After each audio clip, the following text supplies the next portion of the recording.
Might as well start early. Why wait, Clipper Nation? Clippers are 4-11. They have lost 9 of 10.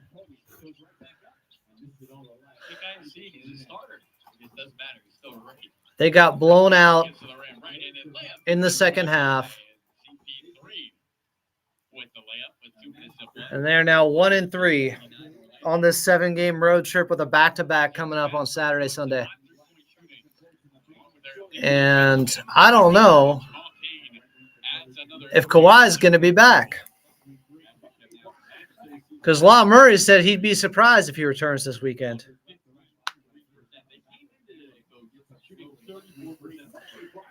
It's going to take for them to have more talent out there on the floor than their opponent. It's going to take Jalen Suggs not having a career night.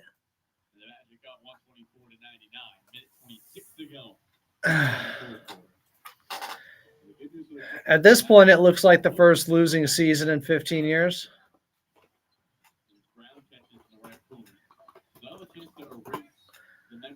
This team is just, if it's not one thing, it's another. 11 turnovers in the first half, 8 in the second quarter, leading to 13 points. That did them in. The end of the first half, complete disaster.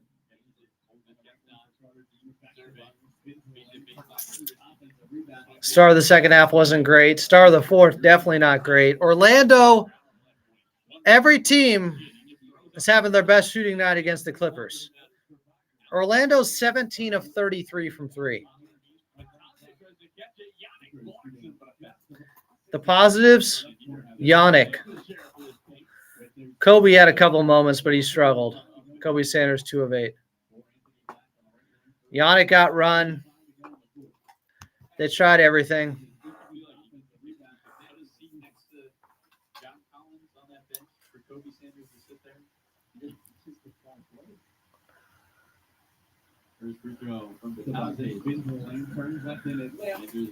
About a minute left.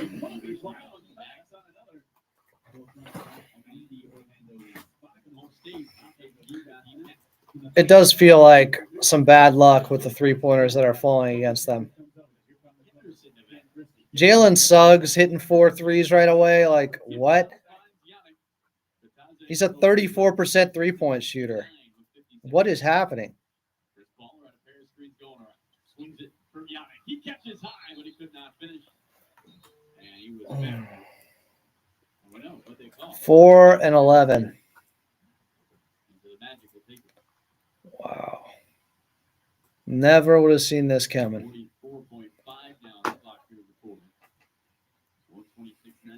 Harden had 24 in the first half, but Jalen Suggs has 20.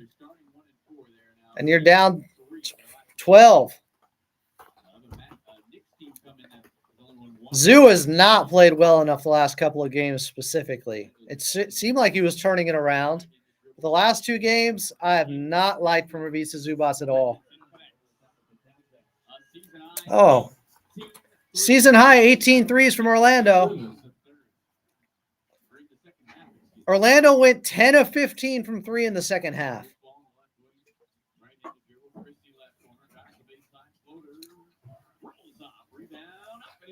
10 of 15. Bogey had a bad game. Too many guys having bad games at the same time. All right. Show starts in 2 minutes.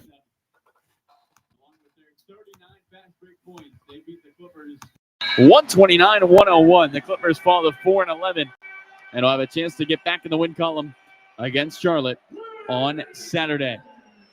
Well, for our crew here at the Kia Center, we'll take one more break and be back with you for one more segment.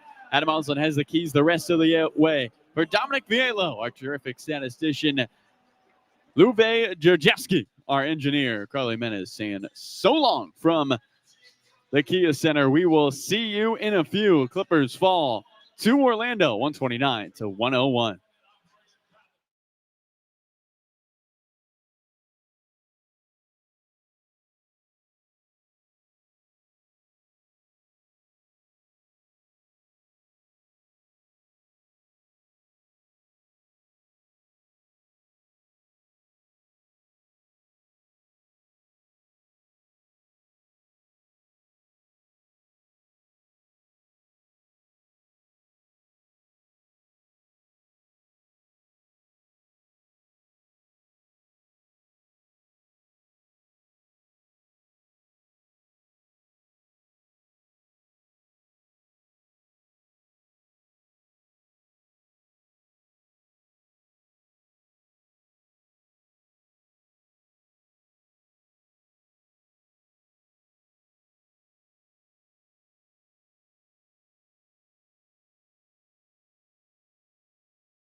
I thought it was supposed to be the happiest place on earth. Clippers aren't going to Disney World after losing 129 to 101 to the Orlando Magic. They have lost 9 of their last 10, and they are 4-11 on the season. Welcome into your post-game show. I'm Adam Oslin. Coming up, your final box score and more. But first, we get out to Carlo Jimenez. Carlo, this team was their own worst enemy, especially in that second quarter. It was a 1-point game. About midway through the second, the Clippers were battling, but unfortunately, the turnovers, and specifically one near the end of that second quarter, got them down by 12 at the half. And the turnovers were the story in this one to me. Yeah, I mean, the Clippers had them in this game.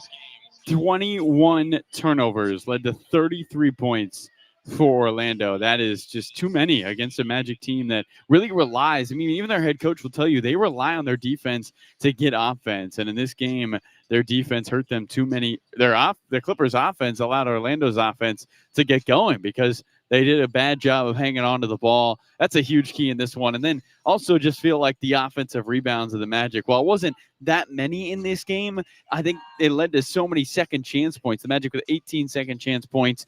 It doesn't seem like a big number when you compare it to the 39 fast break points, but that's a lot of second chance points for a team that came in averaging 12 a game, and that was good for top 6 in the NBA. The Clippers just have to be better at doing the little things better. I mean, James Harden, Adam, talked about it earlier this season. He said, we have to be more detail-oriented. That's what separates good teams from great teams. The Clippers just haven't been detail-oriented, and it shows with their play. Yeah, their attention to detail has been lacking all season long, and once again, a team also lights them up from the outside.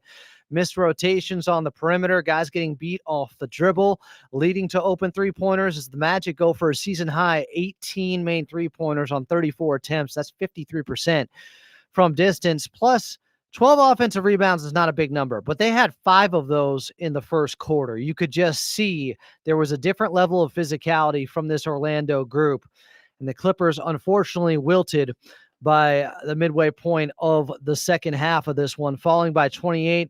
Look, it's hard to find positives right now. I do think we could talk about Yannick getting some real minutes out there, going 3 of 3, having a block on Desmond Bane, a nice little floater as well. Obviously, it was during inconsequential time, garbage time, if you want to say that, where the game was already over. But young guys getting some reps right now is meaningful. Yeah, because the Clippers have to develop their young guys. They just don't have really any more opportunity than to take these guys they've taken in the draft and try to find a way to make them contributors. And so for this Clipper team, how do you find a way to get guys involved and get guys reps? That's the best way to grow their game. And I think putting them into games like this where maybe it looks out of reach or maybe you want to try something new. Yannick did a good job on both ends. Kobe Brown hitting a season high or a career high 3 threes was great. Kobe Sanders got back into his rhythm after a slow first start to this game, and then Cam Christie with 6 points on 1 of 4, able to get in the scoring column. But overall, for this Clipper team, you just feel like, can they find a way to play really, Adam, a sustained 48 minutes? And I know it's hard to do in today's NBA. Look, when you look at the numbers, there's a reason there's all these injuries, right? Teams are playing at a faster pace than they ever have. Teams are running more miles than they ever have in the NBA per game. And so for the Clippers, who are an older team, a slower team, how do you balance having your stars out there, but also playing 48 good quality minutes? We just haven't seen them put together a 48-minute contest. No, and they're going into ball games at a talent deficit right now. We know all the guys missing, but for it to happen so early in the season, when you really haven't formed or gotten that crystallized identity where you know how you want to play, and then you have all this shuffling. You talked about it, but coming into this game 14, they already had 7 different starting lineups. That makes things more difficult. And then the effort at times and maybe a lack of sense of urgency has been problematic for this group, and it all leads towards they are 4-11 so far this season through their first 15 games after losing 129 to 101 in Orlando to the Magic. Got to find a way to win on Saturday in Charlotte against a struggling Hornets team like the Clippers here. Tip off at 10 a.m. Pacific time. We'll have your pregame show, Bring a Bagel, at 9 a.m. Carlo, great call. We'll talk to you on Saturday, my friend. Adam, I cannot wait to hear your voice bright and early on Saturday. Have a lot of, you got that throat coat tee on you? Yes. Yeah. I got plenty of it. I'm working Okay. on it already. All right. The Good. preparation starts now. A lot of that. A lot of lodges. You'll be all right. I can't wait to talk to you next time. We got another one. I'll take it. Let's go. Clippers fall in Orlando 129-101. Coming up next, your final box score. This is your Clippers Locker Room Show. I'm Adam Osland, and you're listening to the Los Angeles Clippers Audio Network.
Clippers lose in Orlando 129-101.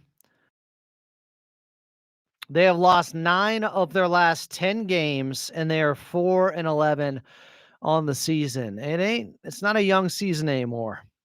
When you're 15 games in, you're over 15% of the way in. This is a problem for this Clippers team. They are digging themselves maybe too deep of a hole to climb out of in the Western Conference standings.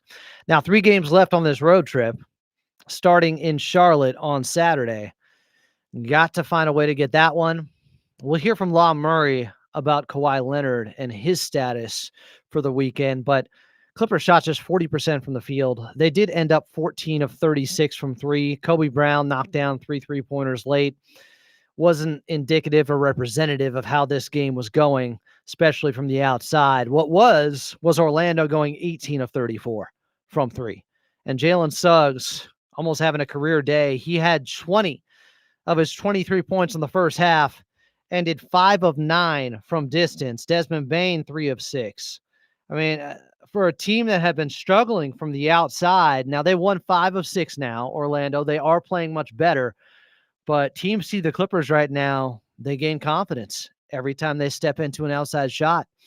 Clippers giving up over 38% shooting to their opponents from distance now. That's going up even higher after this ball game, and they're giving up the basketball. Clippers had 21 turnovers, leading to 33 points. And really, that second quarter did them into me. They were battling back. They had it to within 1. They kept having miscues and pretty inexcusable turnovers, 8 of them, leading to 13 points in the second quarter, ending with it was a James Harden turnover at the end of the second, leading to a Suggs 3, wouldn't you know, that made it a 12-point game at the half. The Clippers, if it's not one thing, it's another. You clean up one area, there's another leak in the ship that pops up. It's just whack-a-mole with all the problems going on with this Clippers team, unfortunately. But the turnovers have been a consistent one. The offensive rebounds, where Orlando only had 12, but 5 of them came in the first quarter. They set a tone there with their physicality. That's been a consistent theme. They ended up with 18 second chance points, but 41 fast break points, because a lot of those were coming in transition because of the Clippers turnovers. Orlando's good in transition, 5th best, averaging 18 per game. They had 41 fast break points in this game. Clippers lose by 28. Final score 129-101 in favor of the Magic. Coming up next, looking for post-game audio from your head coach and the players. I'm Adam Osland, and you're listening to the Los Angeles Clippers Audio Network.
The tailspin continues.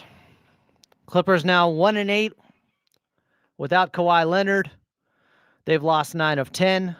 They are 4-11 on the season after falling in Orlando 129-101.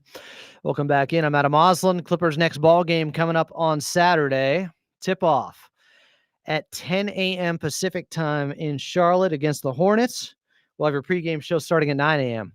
Outside of Los Angeles, we are leaving you until then. Coming up next on AM 570 LA Sports, we got Clippers talk. I imagine everyone here in the chat that's screaming is now going to call in. 866-987-2570. 866-987-2570 is the phone number if you want to get on. But, most people will hide behind the computer. Ooh, do I need a place to hide right now? Clippers 4-11. Outside of Los Angeles. Talk to you Saturday morning in LA. It's Clippers Talk next.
Any magic left in these Clippers?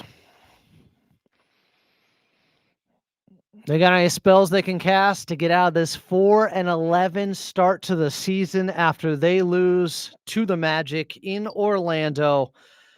Final score 129-101. Welcome into Clippers Talk. I'm Adam Osland. If you want to get on, 866-987-2570, 866-987-2570. I'm at Follow Anime. We're at Clippers Talk on the YouTube side, and we're working on the Spotify link that was broken. We'll get it up for you again later with the blue Clippers Talk logo. The Clippers Talk OT red logo still working on Spotify and everywhere else. So, Clippers have lost 9 of 10. They get blown out, losing by 28 in Orlando. And they let another player get close to a career night shooting-wise. We saw with Peyton Pritchard, now Jalen Suggs. He gets off to a hot start. This Clippers defense from last season, nowhere to be found. Clippers were down 30-24 after the first quarter, and Jalen Suggs had 10 points. Harden had 11. Harden's playing well. He's still doing his thing here. But you give up a 30 spot in the opening quarter to a team that has been struggling at times offensively, to a team that specifically had been struggling from 3 offensively. And Jalen Suggs is already cooking. But the Clippers were still battling. They were still fighting. I could see that. How do I know that? Well, they went on a 7-0 run in the second quarter, midway through it, after Harden came back into the ball game. Dunn came back in, and it's 37-36. They have it to within 1 after they were trailing early in the second quarter. And it looked like the game was going to get away from them very quickly when it was 37-29. But the Clippers battled. Harden hit a jumper. They're down by 1. Next possession, Bogey gets caught on a backdoor cut by Suggs. Easy one. Offensive foul. John Collins. De Silva 3. Lead back up to 6 for Orlando. Turnover Clippers. De Silva another 3. It's an 8-0 Magic run. And now the Clippers are down by 9. Just like that. And they had 8 turnovers leading to 13 points in that second quarter. And while they battled back, Harden step back 3, they get it to 49-44. They're only down by 5. Anthony Black free throws. Dunn travels. Another turnover. Franz step back. 53-44. I cannot believe some of these turnovers. But the one to end the first half by James Harden, as good as he's been, he's had some bad turnovers. Maybe it's fatigue. Likely is. He has a brutal turnover. They're down by 9. Suggs hits a 3. And it's a 12-point game heading into the half. And you know you're going to be in an uphill battle. Third quarter, they got to Ivica Zubac to start for a floater. But then Suggs stayed hot. Hit another 3, Jalen Suggs. Clippers got down 15 early. And by the start of the fourth quarter, with Orlando getting a couple of 3-pointers right away, it was pretty much over. They were up by 20 quickly. Coach Lou tried Yannick, Conan, Niederhauser. He tried Yannick. He came in, I want to say he had some nice plays in this one in the fourth. I thought I had the timestamp on when he entered the ball game. They were down 83-66. But there were some kill shot threes, of course, to start the fourth quarter. And the game was pretty much over quickly because Orlando was hitting everything. As everyone comes into a game knowing that the Clippers defense is bad, this ain't last season, and you're going to get open looks, And even if you don't, I don't know. They have some irrational confidence against the Clippers right now, every team, because their reputation precedes them. They're not a good defensive team. So everybody comes in like they're walking in on a heater. Like it's a heat check as soon as they step in the gym. The Magic were 18 of 34 from the outside. Jalen Suggs, 5 of 9. He had 20 points in the first half. Harden had 24. Jalen Suggs has 20. I mean, Franz Wagner hadn't even done anything yet. Desmond Bane hadn't done anything in the first half. And the Clippers are still down by 12. It's 61-49. Desmond Bane had 2 points in the first half. Franz Wagner had 6, but Jalen Suggs has 20. Tristan da Silva has 10. And the Clippers, they got up 8 less shots than Orlando in the first half. Orlando had 7 offensive rebounds. And because of the turnovers, 11 in the first half by the Clippers, leading to 19 points. And Orlando's really good in transition. Clippers defense is even worse there. So maybe we should have expected 41 fast break points by the Magic. My God. They average 18. They got 41 fast break points. The Magic against the Clippers tonight. That's unreal. But that's how it's going right now. And the Clippers, they got to figure some stuff out. We'll hear from La Murray in a little bit. He joined me pregame, gave me an update on Kawhi Leonard, and if he might be back this weekend. I'll let you guys hear from him, but the Clippers don't have enough talent to compete with a team like the Magic, and they didn't execute well enough to even have a chance to compete with them. By basically the midway point of the second quarter. It's a 1-point game. 6 minutes left in the quarter. Don't get down 12. They are imploding a little bit, Richard. And I know everybody wants to find somebody that they already have disdain for or bias towards as the scapegoat here. But the truth is, it ain't one person. It ain't Coach Lou. It ain't Lawrence Frank. It ain't one player. So many guys are playing poorly for this Clippers team right now. Ivica Zubac, these last 2 games, I couldn't be more disappointed. Zoo was arguing with the officials, and I know he had 19 boards, and I'm still that disappointed. 7 of 16. He's under 50% from the field to get to 14 points. Missing good looks, getting frustrated, letting the officials get to him. I didn't like him against Philly on Monday. I didn't like Ivica Zubac's performance tonight against Orlando when they desperately needed more. Said when Kawhi went down, Zoo's got to average 20 and 12. He's getting enough boards, but the points aren't there. He's not scoring easily enough. I know they're throwing a lot of doubles his way. The schemes have changed. That's a big part of it. But also make him pay then. Somebody left their man to come over and double you. Find the open man. Get them in rotation defensively. Clippers ended up 14 of 36. That's 39% from 3, but a lot of those threes came in garbage time. I mean, Cam Christie banked in a corner 3, and Kobe Brown hit 3 threes, most he's hit in a game before. He started like 3 of 4. They didn't shoot it well from the outside overall. Just during garbage time and inflated some of the numbers. Let's pause 10 seconds for station identification here on AM 570 LA Sports.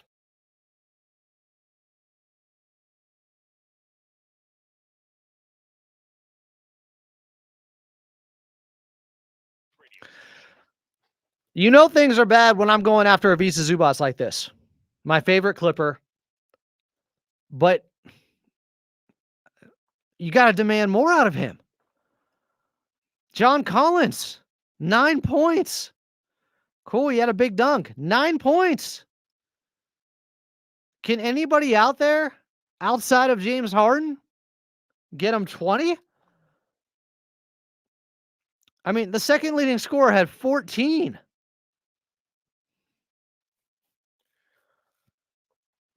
The Magic had 6 players in double figures. The Clippers had 2.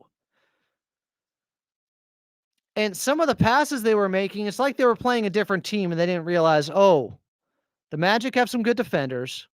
They're getting back to playing much better defense. Over the last 5 games, they're 5th in defensive rating, the Magic, which is what they typically hang their hat on.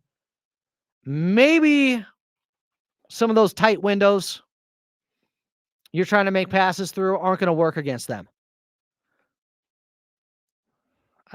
Some of the turnovers are just gross. Hard to watch. Clippers are 4-11. Tony, calling from Oregon.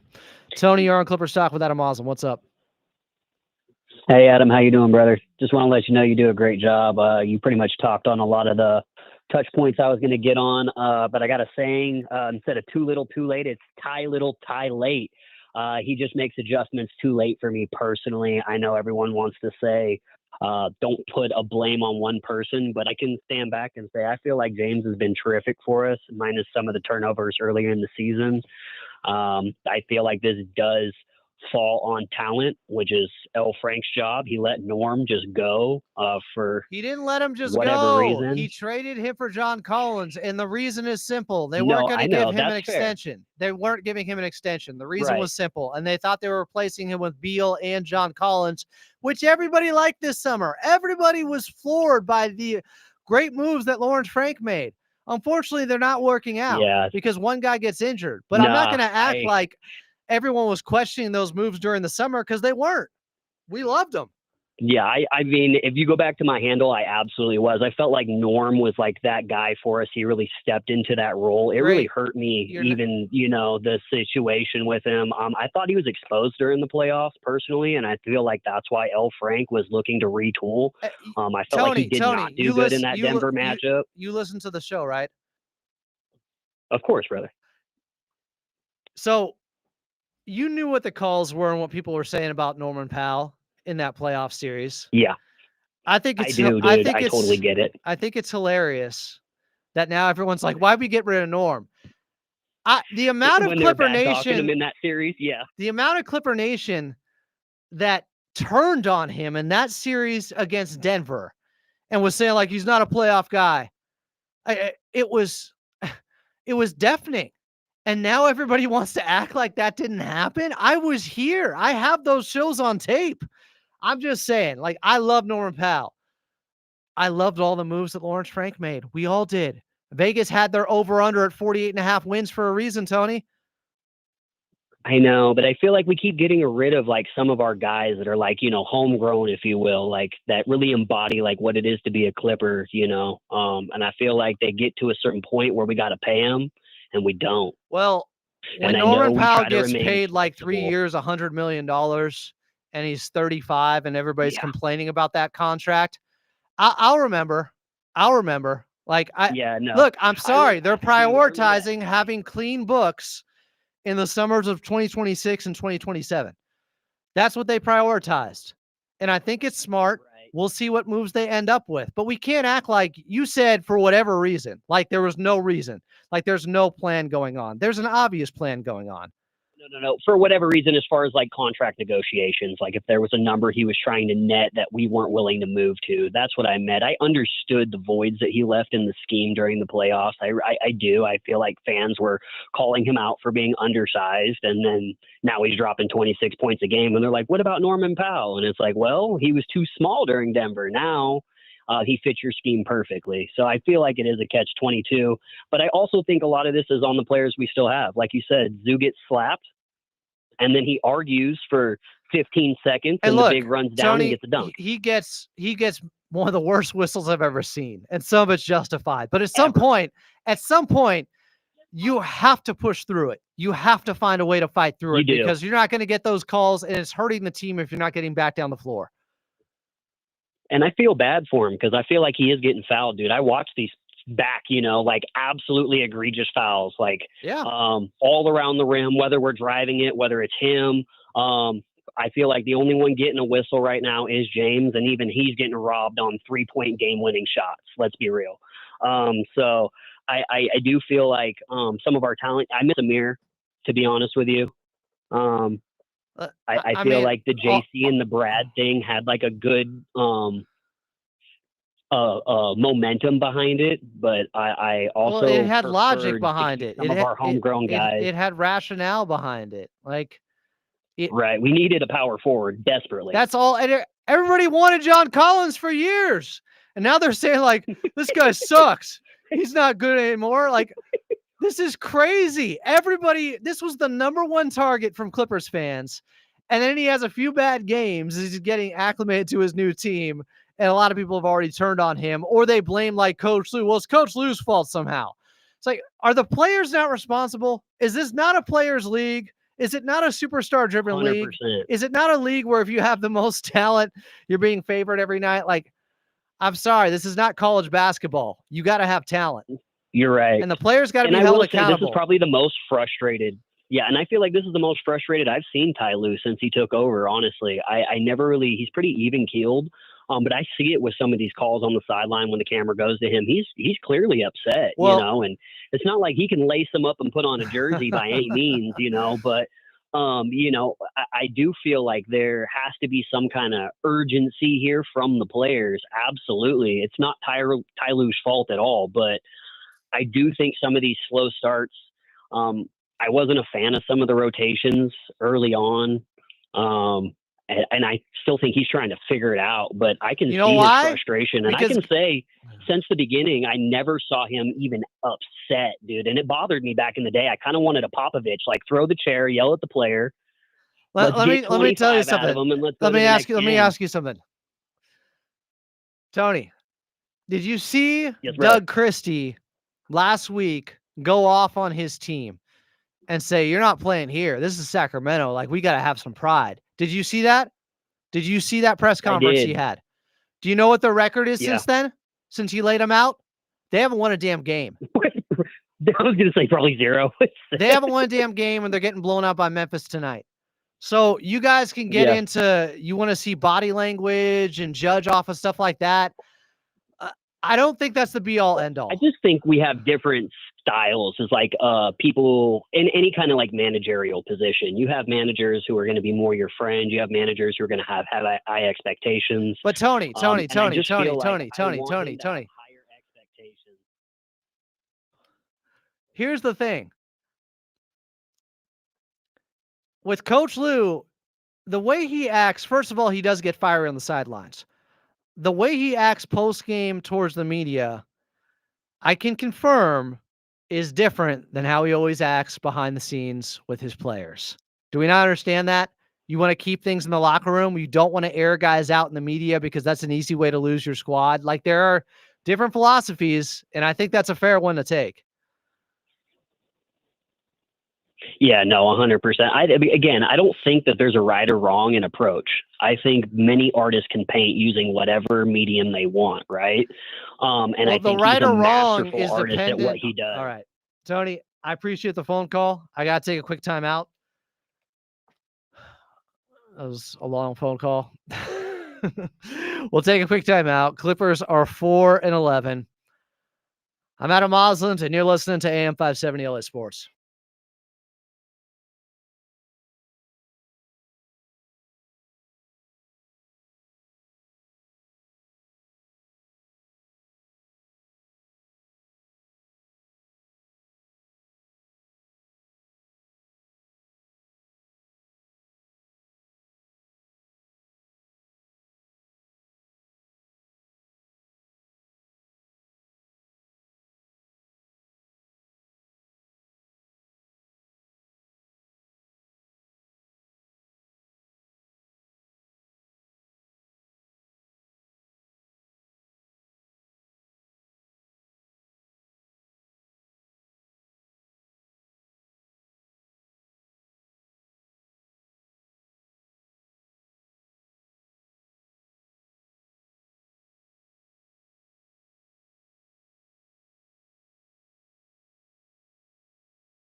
Clippers lose by 28 in Orlando. They've lost 9 of 10. They're 4-11 on the season. That has been a disaster so far, as I think we're almost 20% of the way in. So, yeah, it's not a small sample size anymore. I'm Adam Osland. This is Clippers Talk. Eddie in Florida. Eddie, what's up, Eddie? Adam, me and my family, we were part of the 7 or 8 Clipper fans in the stadium tonight. How'd you do? How'd you do against the hordes of Orlando Magic fans? Oh man, for my boys, they are 12 and 11. It's our first time looking the Clippers live, and it was painful, man. It was very, very difficult and disheartening. The turnovers. I feel that the team has not played with urgency. I mean, I understand the lack of talent. I understand home court advantage. I understand all of that. But only in the fourth quarter, when Cam Christie and Yannick and all of these bench players came, is when we saw an actual sense of urgency. So I have 2 questions for you, Adam. Number one, to what do you attribute that to be the case? Is it that Coach Lou has lost the ear of his players? And number 2, give us some hope. My kids are listening in the car right now. What can we do? I mean, say something. I know that you are very pro a team, and we are too. We are not in the business of, downplaying our team. We're Clippers, but give us some hope, man. There's something that needs to change. Well, first of all, Eddie, I'd say I think there was urgency in the first half. They came back down 8 or 9 and 10 points multiple times to cut it into the lead, where they could have let go of the rope then. But like some of the turnovers are because, they're mental mistakes, and that's something where it is, as you mentioned, disheartening. I hate seeing some of these unforced turnovers this team was making, but I didn't feel like they quit. They definitely got ambushed by Orlando from distance with what Jalen Suggs was doing out there. I do think in the fourth quarter, you get young guys in a game that's already out of reach. Those young guys are going to play hard because they need to show what they can do on tape to their coaches. For what we can look forward to, hopefully Kawhi comes back soon. Like they gotta win in Charlotte. Charlotte is also, they're in a real bad place right now. So the Clippers have to win on Saturday. So one last question, Adam. What is the realistic at this point for you? What is the realistic landscape of this Clippers season? Are we a playing team as of right now? If we do well the rest of the way, are we still in the conversation for a 6 seed or something like that? Where do you see us finishing? Eddie, I appreciate the phone call. I think 6 seed is best case scenario. So it probably is more realistic to end up in the play-in right now. That's just being honest. Thank you, Adam. All right, Eddie. Appreciate the phone call. Let's go to Jonathan in San Diego. Jonathan, you're on Clipper Stock. What's up? Hey, Adam. I'll make this short and sweet. We're old, slow, and not very good right now. And we are definitely going to be a play-in team. All right, peace. There goes Jonathan. Short and sweet, no doubt. Ray in Redondo Beach, you're on Clipper Stock. I think Jonathan just stopped in me. I don't have any answers, man. This is getting more and more disheartening. I hope for the best on Saturday, but early game, these guys have not gotten up for anything, even with a rest advantage. It's difficult. I'm curious to see what you think of Coach Lou's post game quotes. Nothing there showing a realization or oh yeah, we're close to figuring this out. I think the other 2 games were a little bit more encouraging just because of Harden's incredible play. But yeah, this is brutal. I hear Ray. I do want to hear from Coach Lou. Here he was post game with Law Murray. All right, we'll get that for you in just a little bit here. Joe in Lake Forest, you're on Clipper Stock. Adam, I feel like a lot of doom and gloom. I wanted to inject maybe a little bit of hope. If we win the 4 games that were a single possession, I think the talk track's very different. 2, Kobe Sanders, very similar to Austin Reeves. Look at the college stats, look at the progression, look at the style of play. I think there's a lot to like there. 3, we need to be nice to Adam. 7 days a week. Come on. Let's be nice to Adam. Let's be nice to the Clippers. I think we're closer than everyone thinks. And look at the landscape of the NBA. Injuries everywhere. It's, I think, more open than what people think. Let's be nice to our Clippers. We love our Clippers. We love Coach Lou. We love L. Frank. We love Adam. I mean, nobody has to be nice to me, but I appreciate it. I love you too, Joe. And to be fair, I haven't been doing it 7 days a week for my own mental health. But I agree with you. Like, they were a few possessions away from this record looking very different. But the problem is, you look at the overall statistics with this team, offensive rating, defensive rating, and then it comes down to net rating. They just haven't been playing good basketball out there. They haven't. Now, they are missing their best player again, and teams that miss their best player typically lose games. So I don't know why everyone is so shocked. They're missing their best player.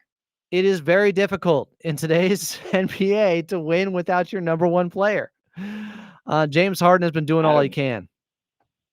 You don't have 7 days a week to defend why we didn't re-sign or keep Norm Powell and sign him to a 3-4 year extension. You don't have enough for that.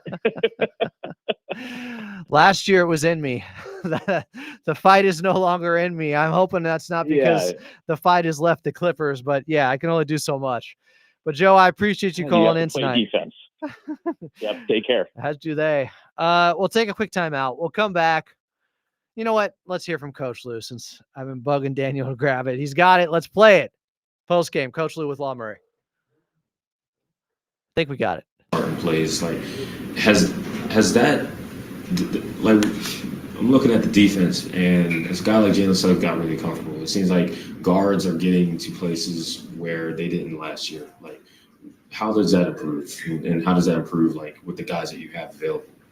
I think it starts, with our guards get into the ball. We got to hit our man before the screen hits us. And I think our bigs have to do a better job of being up. We talk about being up, all night, but, Zoo is 7 foot and Brook at, 7'2".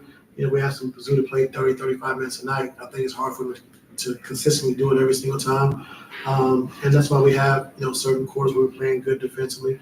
And there's certain times we don't play defensively because we're not up on the pick and rolls as much as we need to be. Our guards are not getting into the ball. And then if we are doing that, then our low man is late, so it's everything just tied together, So just having less breakdowns, I think locking into what we're trying to do as far as the game plan. And we've gotten better the last 4 or 5 games. But tonight, I thought we took a step backwards. Does it feel like things are just harder than they need to be for this team right now? Like you said, often playing and getting good 4 good quarters seems to be challenging. Getting the attention to detail and having that stick is not like you're coaching a rookie's team. Like how does that kind of stabilize in the short term?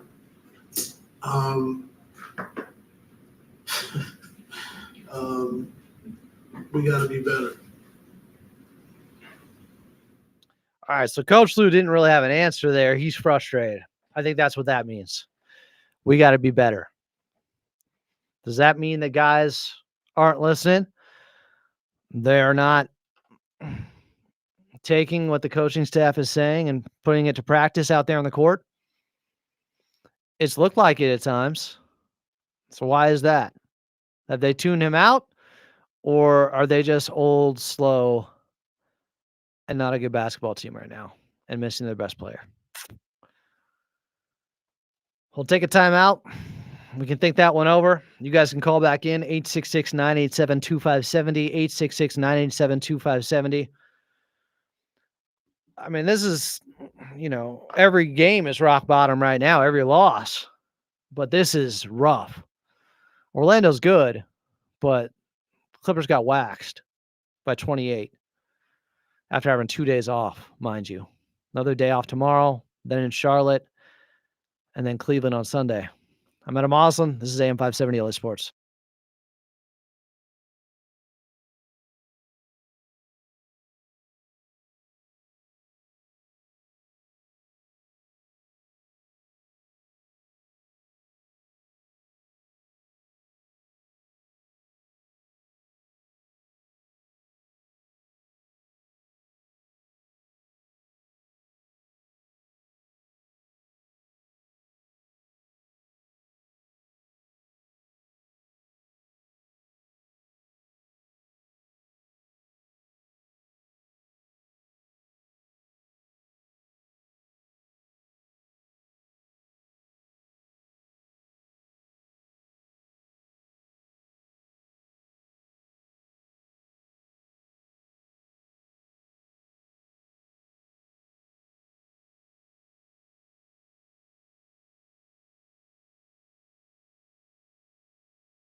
Clippers lose by 28 in Orlando. 1-3 to start off this 7-game road trip that ends back in LA at Crypto against the Lakers next week. Welcome back. I'm Adam Osland. So La Murray pregame, and we don't got to play this sound, Daniel, but La Murray pregame said he would be surprised if Kawhi Leonard played this weekend. Well, that's not great. He practiced yesterday, but it was non-contact. It wasn't just an ankle. It was an ankle that triggered something, a mechanism in the foot, sprained ligaments in the foot, I'm guessing. So not expecting Kawhi this weekend. Anyways, here was more with La Murray post-game, speaking with Coach Lou. The points came from offensive rebounds and transition, so if it's off our turnovers or they did a good job of just contesting James and was going. And then, they just was attacking us early in transition, just getting to the paint, making the right play, and had us in scramble mode all night long. Going to the next game, is that something you're talking about as far as making more of an effort? Is there something you're seeing from the X's and O's standpoint, or what is it you're looking at from the coach as far as I wouldn't say more of an effort. I would just say teams are faster than we are, so we got to be smart. We got to get good floor balance. And we came in the game and talked about crashing more, but they took advantage of that by, contesting and leaking out, or they advanced pass and they attacked early before we can get our defense set. And so we know teams are going to try to play like that against us. Our half-court defense is really solid, but when we got to scramble in transition trying to get back, it's tough on us. So we just got to be better with the ball offensively, and then defensively, we just got to get back in transition every single time. James looked awesome there in some spurts there running the high pick and roll. Obviously, he had a great stat night. What do you need from other guys to make that offense a little bit more efficient, like balance-wise, to keep the defense on their toes? Again, like I said, James is fantastic, but out of those high pick and roll sets, what are you looking from the other guys to kind of push that offense a little bit more to get more guys in double figures?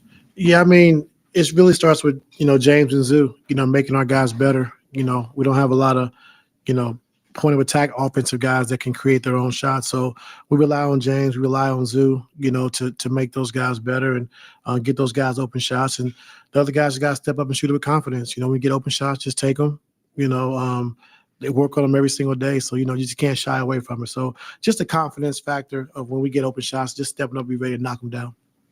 Coach Zoo had it going 14 and 19. Talk a little bit about his contribution tonight.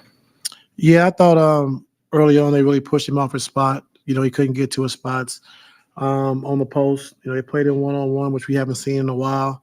And I thought, Wendell did a great job of just, being physical, making him work and making it hard for him, And so, but, overall, like I said, Zoo's been great for us all year, and one of these games, like I said, the first half was really tough for him. There was Coach Lou post-game. Clippers lose by 28 in Orlando. More coming back. Can the Clippers come back from this hole? 4-11. 3 games left on the road trip. Can they salvage this thing somehow? Starts in Charlotte on Saturday against LaMelo Ball and the Hornets, as LaMelo said he's open to being traded today, apparently. Interesting. I'm Adam Moslin. This is AM 570 LA Sports.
Kobe Sanders struggled a little bit more tonight. He started off, I want to say, 0 of 3 from the outside, but then he hit a three-pointer, just 2 of 8 from the floor. Still liked his fight, but he had 5 turnovers himself. Clippers lose 129-101 in Orlando. Here was more from your head coach, Coach Lou, postgame. Orlando, you played here. This organization continues to get better. Tell us what you see just coming in as the coach of the Clippers. I think, Mosley's done a great job, having these young guys, a young team to buy in defensively, the top 5 defensively every single year. And offensively, just the mindset for those young guys to play the right way, sharing the basketball. And he's done a great job of putting these guys in position, because it's hard with a young team to have a team focus on defense and guarding every single night. And they do that. And then offensively, as you've seen this last year or so, they've really gotten better offensively, trusting and understanding how they need to play. What did you see from Yannick and Kobe Brown in the second half? It looked like, those guys got in, working. Nico did in the second half. Yeah, I think Kobe, like I said, his ability to push the basketball, his ability to rebound the basketball, and then, take and make open shots, which he did tonight. Yannick, just his first chance to really, get into a really NBA game and Just want to see his speed, want to see his ability to roll to the basket. I thought a lot of times he came to a stop. He really didn't get out quick enough. But it's going to be a learning experience for him just to continue to keep getting better. But I did like some of the things he did defensively. I mean, it's a quick turnaround to Saturday's game, considering the game time. Like, how do you just get these guys back and refocus after what happened here? I mean, we ran to a better team. They're better than we are, and the way they play, and especially defensively. How they play defensively. Knew it was going to be a tough time to score tonight, but we didn't understand. We didn't think they were going to score this many points. But defensively, they always been really good defensively, and so for us to have 21 turnovers. Again, we talked about it all season long. You're not going to beat good teams by turning the basketball over, and so that's been our Achilles heel. All season long. Well, the last 3-4 years of turning the basketball over. When you do that at a high rate, it's going to be hard to win games. I know you talked about the point of attack as far as the offense is concerned, starting plays. Like, has that, like, I'm looking at the defense, and this guy like Jalen Suggs got really comfortable. It seems like guards are getting to places where they didn't last year. Like, All right. We heard how this does part earlier. That was the two-part question that we heard earlier from La Murray. Coach Lou put it plainly there. We ran into a better team. Orlando is better than the Clippers right now. Clippers aren't favored in this game. They don't have Kawhi. I assume they'll be favored against Charlotte on Saturday. They better win that one. They have to win that one. If they want to turn this around, they do. I don't know where this thing goes if they keep losing ball games. They're going to shake things up. They're going to make a trade. They're going to look for different leadership. I don't know. This is nasty right now at 4-11. Tip off against the Hornets is at 10 a.m. Pacific time. We'll have your pregame show back here at 9 a.m. Before we get out of here, I do want to thank the Clippers organization, Ralph Lawler, Brian Seaman, Noah Eagle, Carlo Jimenez. What's up, Big Brother Jake? Daniel West, our producer back here in the bank. I'm Adam Moslin. Thanks to the callers. Thanks to the chatters. We'll talk to you guys on Saturday.